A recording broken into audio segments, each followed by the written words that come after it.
le député, vous avez préparé un rapport qui est sorti dans la douleur. Le thème de ce petit déjeuner, comme nous sommes quand même dans le monde de l'assurance, nous allons plutôt, c'est axé petit à petit sur les groupes paritaires. Et justement, le paritarisme, vous avez parlé d'un modèle qu'il fallait plutôt calquer sur le monde politique. Vous pourriez revenir dessus? Alors, en fait, je pense qu'il y a d'abord une difficulté dans la représentativité globale, puisqu'on a aujourd'hui un dialogue social qui est multiforme, qui nécessite pour les organisations d'avoir énormément de moyens, donc de gens, pour aller siéger dans un certain nombre d'organisations, de commissions, de comités. Et ce que j'ai entendu, moi, au cours des travaux que j'ai faits, c'est effectivement que c'était de plus en plus difficile d'arriver à trouver ces gens-là, ce qui explique pourquoi on demande des moyens supplémentaires à chaque fois et qu'on les demande principalement à l'État. Je crois qu'il y a une difficulté qui est liée à cette évolution du paritarisme qui, après quelques dizaines d'années, effectivement, arrive à une organisation qui est complètement tentaculaire, qui est compliquée, et puis dans laquelle on va rechercher systématiquement le consensus. Or, le consensus aujourd'hui, qui traditionnellement en France prend beaucoup de temps, peut parfois prendre plusieurs années, même sur un thème, ne peut plus permettre d'accompagner les réformes qui sont nécessaires sur le plan public, sur le plan politique, puisque nous sommes dans un rythme qui a considérablement changé avec le quinquennat et qui nécessite aussi, évidemment, que les partenaires sociaux puissent travailler en parallèle, voire en confrontation avec ce qui est fait comme travail au Parlement ou au sein des différents gouvernements et des différents ministères. Et à partir de là, on sent qu'il y a un décalage aujourd'hui, effectivement, entre le rythme qui est voulu, qui est imposé par le politique, et celui auquel travaillent et dans lequel travaillent évidemment les organisations paritaires. Ça veut dire qu'il faut réinventer quelque chose, il faut mettre à plat, il faut... Je pense qu'il faut... Il faut sans doute, oui, refonder, peut-être pas uniquement le paritarisme, mais le syndicalisme dans son entier, de mon point de vue. C'est une des thèses, évidemment, que je défends dans le rapport que j'ai fait. D'abord, pour accepter de parler d'argent, parce que les moyens qu'on donne à ces organisations pour fonctionner sont importants. Ils viennent principalement de l'État, assez peu des cotisations, et à partir de là, je crois que les Françaises et les Français ont un mot à dire sur la façon dont le dialogue social peut être financé dans ce pays. Et à partir du moment où on accepte évidemment de parler d'argent, on peut parler de représentativité de manière un peu plus saine et un peu plus sereine. Or aujourd'hui, on parle de représentativité sans parler des moyens. Je pense que c'est une erreur parce que on obère une partie évidemment du problème et de la difficulté. Chacun sait que les organisations patronales et syndicales dans ce pays sont des organisations qui ont des moyens assez importants. Elles sont aussi organisées de manière très fédérative et très décentralisée, qu'il est très compliqué finalement d'arriver à bien comprendre qui fait quoi et surtout parfois le rôle qu'elles peuvent avoir. Le deuxième phénomène que j'ai observé, c'est qu'on a quand même une base qui est très coupée du sommet en général.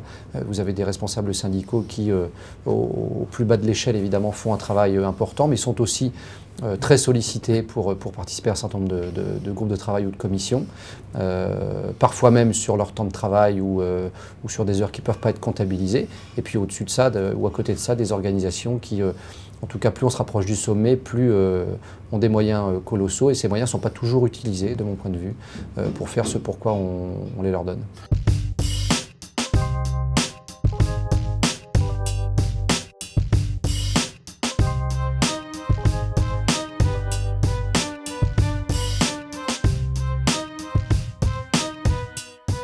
Alors, il y a quand même un parallèle, c'est-à-dire que finalement, les constatations s'appliquent autant pour les organisations patronales que salariales, donc des sommets coupés de la base, mais également finalement des difficultés à trouver un consensus, alors qu'ils sont exactement sur le même modèle.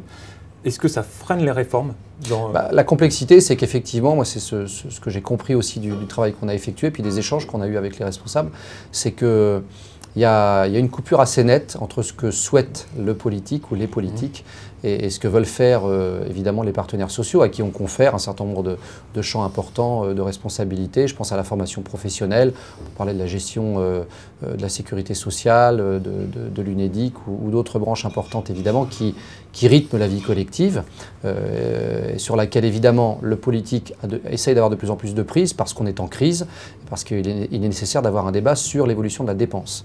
Or, de cela, à mon avis, on veut assez peu parler pour l'instant dans le cadre paritaire. Et je pense qu'il est nécessaire d'arriver à rapprocher les points de vue. On a effectivement, nous, des difficultés à arriver à boucler le budget de l'État chaque mois. Et d'un autre côté, on est très dépendant, notamment des budgets sociaux, qui pèsent près de 450 milliards dans ce pays et qui sont évidemment une donnée forte. À partir de là, ce n'est pas illogique d'imaginer qu'à par moment, en tout cas, le politique reprend un peu ses droits. Et quand le politique reprend ses droits, les partenaires sociaux tous. Justement, dans votre rapport, vous avez montré que la représentativité était en baisse ces dernières années. Inversement, le budget est en hausse. On a l'impression également que les organisations représentatives ont plus de pouvoir. Est-ce qu'on n'arrive pas à un point, finalement, où ça ne peut plus avancer dans le bon sens, c'est-à-dire que ça ne peut plus aller dans le sens de la collectivité? On a évidemment une difficulté, c'est que d'abord on a très peu de salariés qui se syndiquent dans ce pays. On estime qu'il y a 8% de salariés qui sont effectivement syndiqués. Et dans les données que j'ai pu avoir ou que j'ai pu regarder, on a 4 fois moins de salariés syndiqués que dans les années 50. Donc en un demi-siècle, on a perdu beaucoup de gens qui se syndiquaient auparavant. Et on a donné 20 fois plus de moyens dans cette même période aux organisations. Donc là, il y a à mon avis, dans les courbes qui se croisent, à trouver à la fois l'histoire du syndicalisme à la française, l'organisation du dialogue social telle qu'on l'a conçue, avec des organisations qui sont quand même très dépendantes des subsides de l'État et qui, à partir de là, sont dans une relation avec l'État qui, de mon point de vue, n'est pas tout à fait nette. C'est cette relation-là qu'il faut faire évoluer aussi. Moi, je souhaite qu'on ait demain des syndicats forts qui vivent principalement de leurs cotisations parce qu'ils seront totalement indépendants. Ils auront donc, à mon avis, un rôle qui sera celui vraiment de défendre l'intérêt des salariés. Pas spécialement, parce qu'on a beaucoup ça maintenant dans le pays, la défense de quelques corporatismes ou de quelques positions qui sont bien établies.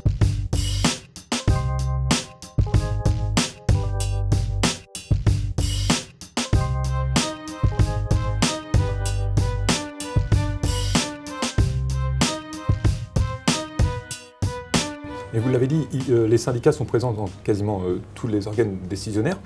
Il y a des réformes importantes qui concernent l'assurance, justement, sur tout ce qui est sécurité sociale, sur la mise en œuvre d'un chantier de dépendance qui s'est arrêté, mais qui va devoir reprendre.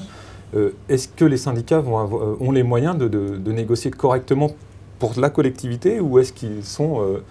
Bon, les moyens, ils les ont, c'est sûr. Ces organisations sont très bien dotées, elles sont riches. Donc je pense que les moyens, ça dépend ce qu'on fait de cet argent et on peut se les donner. La difficulté, c'est qu'est-ce qu'ils veulent faire de ces réformes, c'est-à-dire comment ils veulent utiliser effectivement les données qui sont à leur disposition, la connaissance qu'ils ont de la gestion de ces organisations et de ces organismes qui sont évidemment très importants parce qu'ils régissent le quotidien des Français tous les jours. Et est-ce qu'on est capable à un moment donné de partager le point de vue des partenaires sociaux avec le politique qui de toute façon devra faire des réformes de ce système sur la base de ces travaux-là. Ensuite, la question du temps évidemment consacré à ça est importante puisque je vous l'ai dit tout à l'heure, le politique veut et a besoin de réformer de plus en plus vite parce qu'on a une pression très forte. On est en Europe face à des économies publics qui sont surendettés, des États qui le sont à peu près tous, des États de déficit qui sont colossaux, et à partir de là, des marges de manœuvre qui se sont beaucoup estompées. Les partenaires sociaux nous donnent parfois le sentiment qu'on est encore un peu sur l'île aux enfants, quoi. Vous voyez, la France n'est pas une île, et malheureusement, la mondialisation des échanges, de l'économie, la financiarisation aussi de l'économie impose et importe pour un pays qui emprunte, et c'est le cas de la France tous les jours, eh bien d'avoir un regard peut-être un peu différent sur les marges de manœuvre qui nous restent. On ne pourra pas éternellement, avec les budgets sociaux qui sont les nôtres, arriver à soigner comme on soigne et à le faire sans faire des réformes ou simplement à aider à indemniser les chômeurs comme on le fait aujourd'hui. Je pense qu'il faut ces évolutions, c'est important. Dans mon rapport, j'ai proposé quelques pistes, notamment de réflexion sur la formation professionnelle aussi, qui coûte près de 35 milliards d'euros par an à ce pays, avec 10% de chômeurs. Les partenaires sociaux qui gèrent au travers des OPCA ces formations dites professionnelles devraient se poser un certain nombre de questions et proposer des réformes. C'est pas toujours le cas. Les réformes viennent toujours soit des parlementaires, soit de l'État. Je crois qu'il serait bon qu'elles puissent de temps en temps venir aussi des partenaires sociaux pour aller dans le sens de ce qu'ont besoin les Français.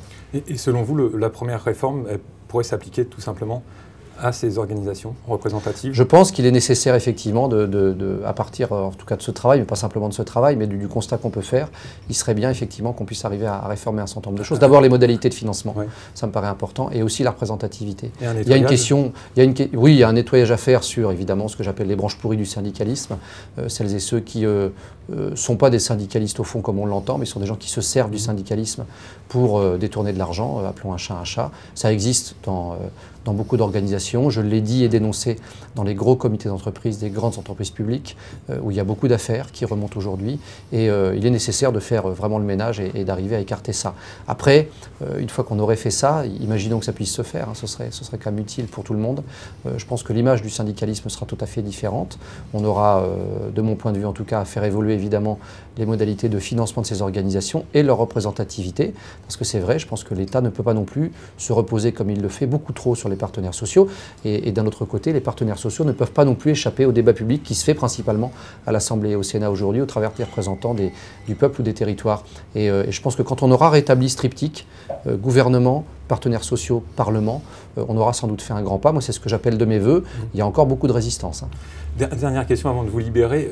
Vous avez également travaillé un petit peu sur le sujet de la dépendance. Ce n'était pas dans le cadre de ce rapport. Vous pourriez revenir dessus? Je considère aujourd'hui que d'abord, on ne pourra pas faire l'économie d'une réforme importante sur la dépendance parce que le coût des collectivités, j'ai été responsable de collectivités locales, j'ai été maire, président de communauté et président du conseil d'administration d'un hôpital public. On voit bien depuis une quinzaine d'années l'évolution du coût de la dépendance, qui est quelque chose qui est exponentiel à terme, et on ne pourra sans doute pas faire l'économie d'une réforme. J'étais personnellement favorable à une réforme appuyée sur le réseau assurantiel, avec un système type vignette automobile. Pourquoi? Parce que ça permettrait à une assiette très large, tous les foyers fiscaux français, de donner une partie de taxation qui permettrait ensuite à ce système de se nourrir lui-même. Ça suppose évidemment dans ce schéma que l'État fasse l'amorçage de ce dispositif, puisqu'on ne peut pas passer du tout État aujourd'hui au tout privé demain. Il faudra évidemment qu'il y ait une transition qui peut durer une dizaine d'années sans doute à peu près. En tout cas, c'est comme ça qu'on l'avait imaginé à l'époque, on avait travaillé sur ce sujet. La dépendance, c'est un des enjeux en tout cas clés des 10 prochaines années et il faut évidemment s'y attaquer avec un esprit de responsabilité collectif. C'est dommage d'ailleurs qu'on n'ait pas réussi jusqu'à aujourd'hui en tout cas à trouver les voies et à faire en sorte que à la fois les Français comprennent qu'il y a nécessité pour les anciens, on le sera tous un jour, d'arriver à financer effectivement leur vie, la durée de vie augmentant, les progrès dans la médecine faisant qu'on vit de plus en plus tard, et c'est tant mieux. Mais il faut aussi évidemment prendre en charge, et pour nous c'est une charge importante aujourd'hui, nos aînés, nos anciens. Et ça se fera évidemment pour moi par un autre biais qu'uniquement l'État qui n'a plus les moyens et n'aura plus les moyens demain, ou de s'appuyer sur les collectivités, ou simplement de moins bien faire ce qu'il fait aujourd'hui. Très bien. Je vous remercie. Merci à vous.